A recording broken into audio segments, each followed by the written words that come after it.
Thank you to the baseball writers, all but one of you, who voted for me.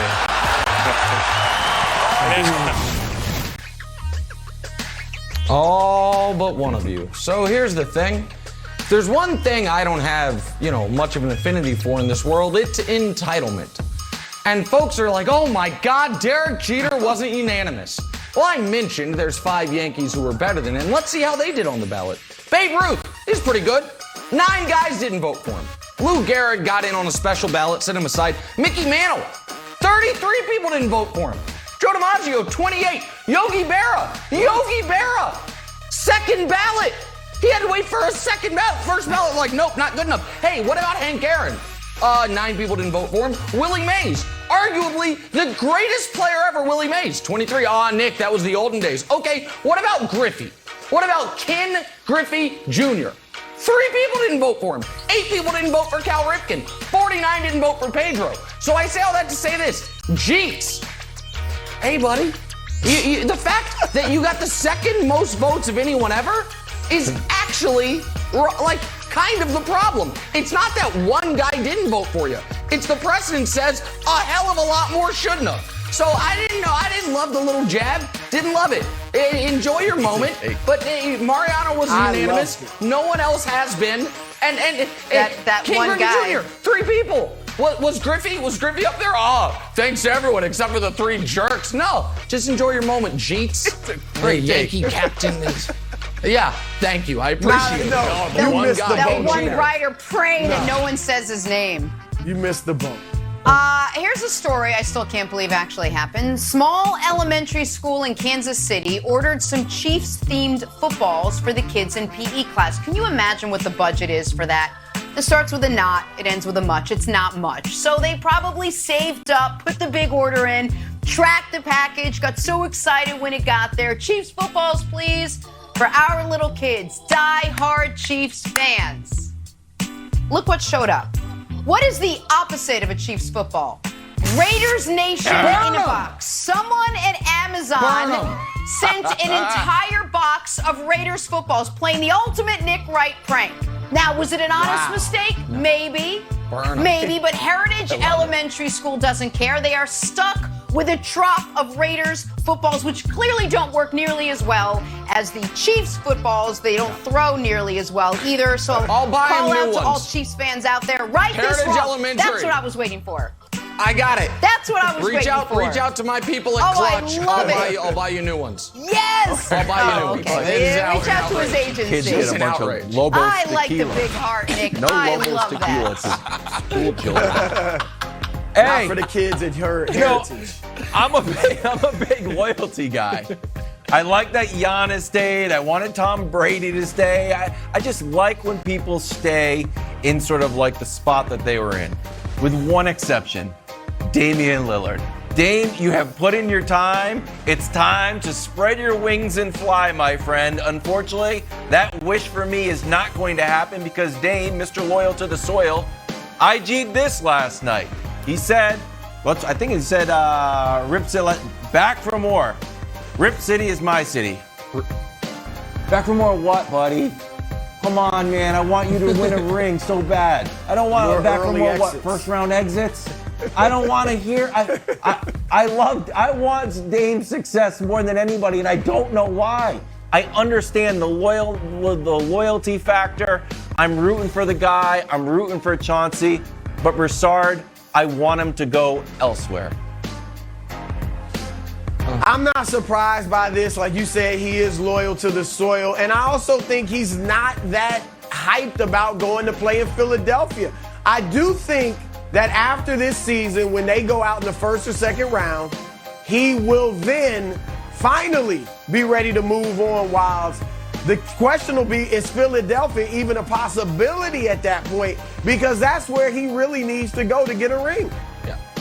Wild. Or just have the Warriors figured out. He's from Oakland. Come on. If he does go to a new team, will you actually truly pick them, or will you just pretend to pick them for a week on end and then never actually do it, like you did last time? Like, will you always game time on my He's clock, on brand, my friend? Nick. I'm always Kevin picking. Wildes I'm is always on brand. picking game. Just No problem. We got it. Share with us. Drawing a blank. It says it on your screen. We're talking Cam Newton this morning, the 32-year-old former MVP's NFL future unknown after the Patriots released him last week. But Cam made one thing very, very clear yesterday on Instagram. Take a listen. On this week's Funky Friday, I have a lot of things that I need to get off my chest. This is not a retirement speech, and I have a lot of football still in me.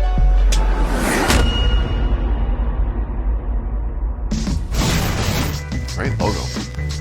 Well, that about cleared everything up for us now. I can't even believe we have to talk about it. But Broussard, Cam's first comment since his Patriots release. We're blank. It was predictable, Jenna. Predictable. Look, over the last couple of years, while the NFL has told Cam that it is all but done with him, he has continued to make these bold and brash statements about how great he still is. All right, remember it was last year after the Patriots picked him up. No other team was interested in him. He made this great Instagram video working out. I'm a monster. I'm a killer. The lion is about to roar. I'm tired about being humble. And then he went out and had 8 touchdowns and 10 interceptions. All right, just a week or so ago, he posted on Instagram, QB1, meaning we presume that he was going to be the starter in New England. A few days later, he was cut. So Cam is not seeing the writing on the wall. And I get it. He's saying, I'm only 32 years old. He's looking at Tom Brady, 12 years his senior, still balling. He's looking at Aaron Rodgers winning an MVP at 37 and saying, I got plenty of time. But the problem is Cam has taken far too many hits. All right, he ran the ball more than any quarterback in history. More than 200, almost 200 times more than Mike Vick did. And the referees treated him like a fullback. So his body is banged up. That's true. He's not what he used to be. He never was the greatest passer in the world. So he can't fall back on that as he's lost a lot of his athleticism.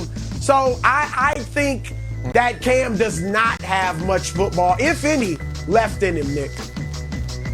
All right, yeah, and I think that his first comments since his release were all we are getting, meaning I think we're going to see a lot more videos like this one. And can we play that video again, just sound off? Because there's something I want to point out. I don't know if we can or not. But I think we're going to get a lot more videos like this and no more videos, at least this season, of Cam playing. And by the way, I want people to understand, and this is why it's okay for Cam, he cut out the top of the hat so his hair can come through it. It's not in addition to the hat. And the reason I bring that up is, listen, Cam, you got other great things ahead of you, man. It's Fashion Week right now in New York City. Take your jet up here, meet Lil Wayne, he's about to be here for Fashion Week, and start the next phase of your career. Like, that's fine. You're a fashion icon, you're a football icon, you won an MVP. Like, I personally don't want to see Cam Newton as a backup quarterback. I don't think he wants to see himself as a backup quarterback. I think the league knows it. Set the vaccination stuff aside. Maybe next year that'll be less of an issue. But you can still have a great career even if it's no longer playing football. But I think we're going to get a lot more videos, Wilds, than we are going to get, film of him on the field. Yeah, so you also had a good take last year that Cam would be an excellent broadcaster. I think he would be amazing. So I'm going to add that. I'm going to take your take and just put it out there. It's now mine. Yep. So here's the weird thing, Jenna. Going into his tenure with the Patriots, there was a lot of questions like, will he acquiesce to the Patriot way? Will he be a leader? He used to be a star. Will he vie with Belichick? And the answer to all those questions were yes. Belichick and Cam were a perfect combination. Belichick felt a real affinity for him. He had great leadership, great enthusiasm for the team. Everything was perfect. There was one problem. He can't throw the ball anymore. He just can't do it. So all the odd, the fuzzy stuff, that's all taken care of. The fact that he can't throw the ball down the field is the issue. And it starts here with this hit. After he took this hit, his stats downfield have plummeted. So Broussard, you mentioned he took a lot of hits. This is the one in 2018. If we can show the stats, his completion percentage on 15 15-plus air yards down the field, 45%, TD interception ratio 27, passer rating 65. It's not the fact that he's a big star or too big of a personality or he doesn't fit in with the team. It's simply he just can't throw the ball anymore. I think that's right. Well, that's right. Say what you will. I'm still going to tune in on Funky Friday to see what else Cam has to say because I suspect and see what he's wearing.